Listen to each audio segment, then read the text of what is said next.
What's up, GoBot? It's your boy Alex. You've docked at Seeker Sentral, the place where we take an elevated look at the Transformers trading card game. Now, several months ago, before even Wave 2 was released, I was at my local game store, I Want More Comics, in the Denver metro area for a random Magic draft, when during one of my rounds I happened to make a "no way, two can play" reference, and, well, my opponent was like, "Dude, you know there's a Transformers trading card game and it's awesome, you have to check it out." So at the end of the draft, instead of getting a random Magic pack, I decided, hey, can I get a Transformers pack? And I happened to open, boom, Wave 1 Grimlock. This Wave 1 Grimlock, in fact. And the rest is history. From there, I formed a Wave 1 Grimlock, Wave 1 RC, and with the newly released Wave 2 Thrust, what I called Thrust Lock. And it was an absolutely fantastic game experience. As traditionally an Is-It player in Magic, which is the blue-red combination, I loved setting up huge damage turns or just crumbling under the weight of my own awesomeness. This continued until Wave 3 started to get spoiled. And GoBots, when a certain character was revealed, there was a lot of joy screaming. So let there be thunder, thunder, thunder for the reborn Lionlock. Me, Grimlock, want to munch better. We have Wave 1 Grimlock and Wave 1 RC back again, but this time we're going all Autobot with Private Lionizer. Lion-O fits so much better into this list because he's basically the best turn 1 attacker out of anything in the entire game. And then he can set up for later turns to do even larger chunks of damage to your opponent's team. And at a cost of 7 stars instead of Thrust's 9 stars, we get to run a full 3 star cards in our main board, which again feeds into Lion-O's Bold 4 ability that much better. We get to run a total of 9 double orange pipped cards in this deck. That's a huge amount, and as I will explain later in this video, it is possible to swing for 14 on turn 1 with Lion-O. We have some extremely powerful characters, so let's go over to the board and take a look at the battle cards that are going to be backing them up. First, like I said earlier, we get to run a full 3 star cards, and as I'm sure you're all expecting, it's a playset of Mounted Missile. You are almost always going to be putting it into the utility slot, but you'll get a feel for it as you play the deck. It's joined by playsets of Improvised Shield and Peace Through Tyranny for a total again of 9 double orange cards, or just shy of 25% of the entire deck. This lets you swing for huge amounts of damage given the amount of bold that this deck runs, and if you flip on turn 1 5 double orange pipped cards and a single white card, and then 2 additional double orange pipped cards, well, that's a total of 14 orange pips on turn 1. I never thought I'd feel sorry for the Decepticons. Me, Grimlock, not feel sorry. Me, Grimlock, laugh. From there, we're running a playset of Supercharge, 2 copies of Press the Advantage, and 2 copies of Reckless Charge. Supercharge is pretty self-explanatory. Orange pip helps flip more orange pips. Press the Advantage can be fantastic, but some of the time it's just a +2. And generally it's one of the first cards that gets boarded out if we're going up against an Autobot team. Reckless Charge, on the other hand, is a fantastic Game 1 card as a way to engineer an advantageous KO of Lion-O, but if Lion-O comes out, it's probably coming out too, as we don't want to be piling on damage to our own characters. For upgrades, we start with playsets of Erratic Lightning and Grenade Launcher, along with a pair of Power Punches. We are very much a one and done kind of deck, so you don't really care about them going away at the end of combat. You just want to push through as much damage as possible. For a while I was running a few Static Laser of Ironhide, but I found that +3 wasn't good enough to be putting 2 damage on anyone other than Lion-O every turn. Unfortunately, that's probably true. I just wish all the Dinobots had more sophisticated brains. Brains? Grimlock know how to bash brains. Maybe bash yours.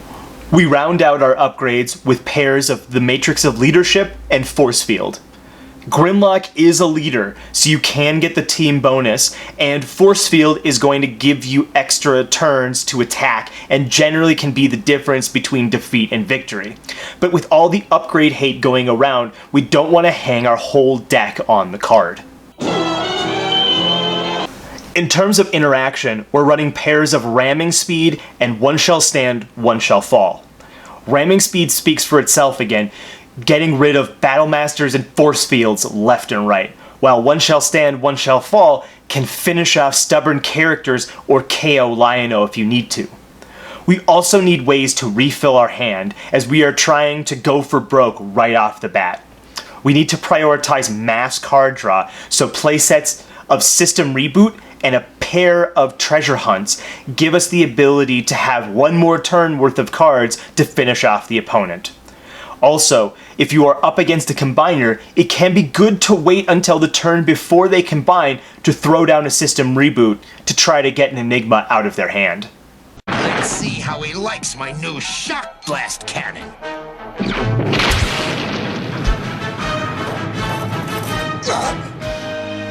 That's a shock, all right. Lastly, we have the one Wave 3 card that made it into the list, a playset of Quartermaster. Moving an RS Firesteel Saber from a tapped bot to an untapped bot means a lot of trouble for your opponent, while bringing it back from the yard is a whole other game entirely. This is our big blowout card, and when it goes well, you're probably going to win the game. This deck can jump out of the gate like nothing else. Imagine this little scenario. You win the die roll, so you're going first. You draw your opening hand and draw your 4th card, and it consists of a Quartermaster, a Peace Through Tyranny, and 2 other cards. Let's say a Matrix and a Mounted Missile to be a little greedy, but it honestly doesn't really matter. You start by flipping RC and attacking with Lion-O first, and doing some big damage. Your opponent then attacks with a bigger character, damaging but not KOing Lion-O. Turn 2, you play the Matrix of Leadership on Grimlock in the utility slot, and Peace Through Tyranny Lion-O to equip RC with the Saber. Then attack with RC into the now tapped larger character with a huge Pierce Swing, hopefully KOing that tapped bot. Then, on your extra turn, Quartermaster the Saber over to Grimmy B, flip him into bot mode, put the Mounted Missile into his armor slot, and either finish off the giant tapped character and the character hit by Lion-O, or 2 other characters. Your opponent will then be taking their second turn with between 2 and 3 bots KO'd, their plans in ruins, and their spirits in tatters. Yeah, we are tapped out, but given how crippled our opponent is going to be, it likely won't matter. Plus, they will only get 1 turn's worth of actions before you then untap and finish them off for good. Dinobots, we've got a job for you. Me, Grimlock, no like orders. Me, Slag, no like anything. For the sideboard, we're going to be going a more transformational route. Oh god, okay, yeah, I think I'm gonna have to shut the channel down after that. That was... wow, that was terrible. Anyway, we start with our bot choice, Wave 1 Dinobot Sludge. You have quite a lot of flexibility with this, as you could use Wave 1 Wheeljack, Wave 1 Dinobot Swoop, or any of the other 10 or less star specialists. I like Sludge as he can benefit from Grimlock's alt mode ability while also giving us solid stats. In the sideboard itself, we start with a playset of Field Communicator and a pair of I Still Function. These are the main pieces we bring in with Sludge as we go up to 2 specialists, and the blowout potential of bringing back Sludge to wipe the damage off of Grimlock can be as backbreaking as Quartermaster is in the main board. We also have a pair of Espionage and Bashing Shield, along with a single copy of Ramming Speed to finish that playset. These come in against decks that are trying to throw a lot of speed bumps in front of us. I like to pull out Quartermasters and Reckless Charges to make room when Lionlock comes out, but be sure that you pull out at least 1 mounted missile to ensure that your deck stays legal after sideboarding. And that's that, GoBots. There's not a lot of subtlety here, just a lot of smashing. The first time that you swing Grimlock for 16 plus, you're gonna have a hard time going back to playing anything else. Yeah, I know your rounds are probably only gonna last about 15 minutes, but you're just gonna have all that extra time to admire the carnage that you've been creating. But I want to know what you think, GoBots. Let me know down in the comments section whether you think Wave 1 Wheeljack, for example, is a better choice than Sludge in the sideboard. And as always, like, share, and subscribe to the channel. It really helps me out. And until next time, GoBots, go out and seek higher skies.